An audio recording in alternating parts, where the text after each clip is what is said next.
Assalamualaikum warahmatullahi wabarakatuh. Nama saya Raka Nawafi dari kelas bahasa PS3. Di sini saya akan mempresentasikan tentang karya tulis ilmiah saya yang berjudul Penelitian Kebenaran tentang Penularan Menguap pada Ekstrakurikuler Hifdzil Quran angkatan 2021. Untuk bab yang pertama, yaitu latar belakang. Menguap sangat erat kaitannya dengan rasa kantuk dan lelah. Namun, aktivitas ini tidak hanya disebabkan oleh kedua hal tersebut. Ada banyak hal yang bisa membuat Anda menguap, termasuk penyakit atau kondisi yang perlu Anda waspadai. Menguap yang terjadi sesekalinya umumnya bukanlah kondisi yang berbahaya atau berkaitan dengan penyakit. Sebuah riset menunjukkan bahwa menguap merupakan salah satu mekanisme tubuh untuk meningkatkan jumlah oksigen. Selain itu, ada juga yang menyebutkan bahwa aktivitas ini berkaitan dengan kebosanan. Yang kedua adalah rumusan masalah. Meneliti kebenaran tentang penularan menguap di ekstrakurikuler Hifdzil Quran. Yang ketiga, tujuan penelitian. Tujuan dari penelitian ini adalah untuk mengetahui kebenaran penularan menguap di ekstrakurikuler Hifdzil Quran angkatan 2021.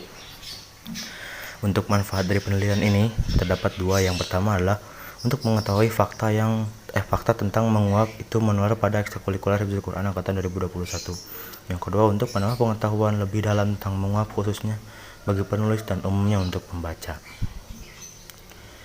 Yang kedua adalah bab yang kedua, kajian teoritis. Menguap merupakan aktivitas ilmiah yang pasti pernah dilakukan semua orang.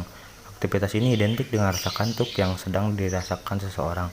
Namun dalam saat merasa bosan, terkadang tubuh secara spontan menguap. Oleh sebab itu, menguap saat sedang bicara dengan seseorang dapat dianggap sebagai hal yang tidak sopan. Dan juga menguap seperti yang dilansir oleh Halodoc, ternyata menguap itu bisa menular dengan rentan 50% ikut menguap.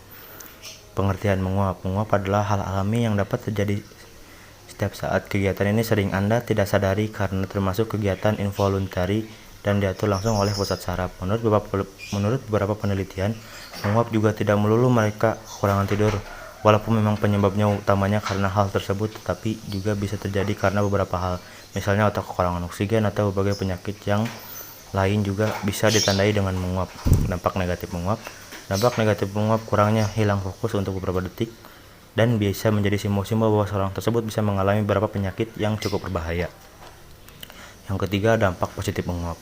Dampak positif menguap juga bagi kesehatan yang tidak kalah penting dapat melancarkan aliran darah menuju otak.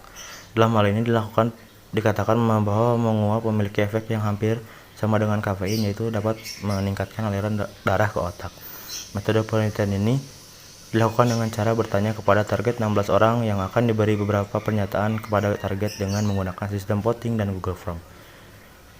Hipotesis berdasarkan teori di atas menyatakan bahwa menguap itu menular dengan rentan 50%. Metode penelitian ini saya gunakan adalah metode penelitian survei kuantitatif. Desain penelitian terfokus pada kebenaran menguap itu menular dengan metode penelitian survei kuantitatif dengan cara mengumpulkan kuesioner angket.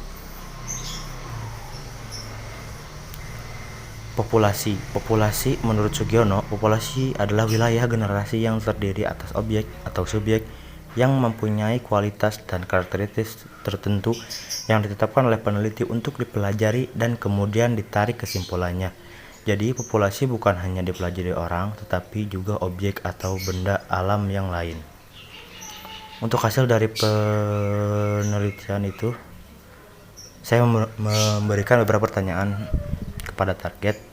Yang pertama itu adalah menguap karena kekurangan tidur. Saya memberikan kunci jawaban yaitu dari ya, tidak, sampai mungkin. Berdasarkan diagram di atas dapat mempresentasikan bahwa responden terbanyak memberikan pernyataan ya untuk 62,5%, mungkin untuk 31,3%, dan 6,2% untuk tidak. Bisa kita simpulkan bahwa kebanyakan anggota Hifdzil Quran beranggapan bahwa menguap karena kekurangan tidur itu betul. Apakah menguap itu menular? Saya memberikan dua jawaban. Yang pertama adalah iya dan tidak. Berdasarkan diagram di atas dapat diinterpretasikan bahwa responden terbanyak memberikan pernyataan ya dan untuk tidak 12,5%. Kita bisa simpulkan bahwa kebanyakan anggota Hifdzil Quran beranggapan bahwa menguap itu menular.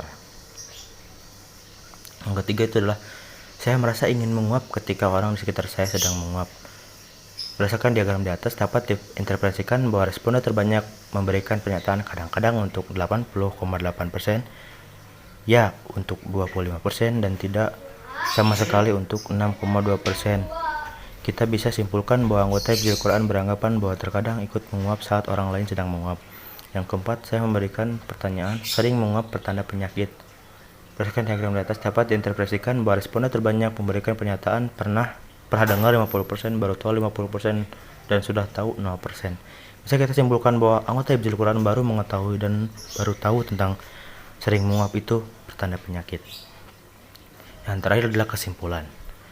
Menguap tidak bisa kita hindari dari kehidupan kita. Sebagaimana yang kita lakukan sehari-hari, menguap pun akan muncul ketika kita kekurangan oksigen dalam tubuh kita. Menguap sering sekali menyimpan misteri, dimulai dengan menguap itu menular sampai keseringan menguap menyebabkan bahaya. Beberapa akibat maupun harus kita waspadai.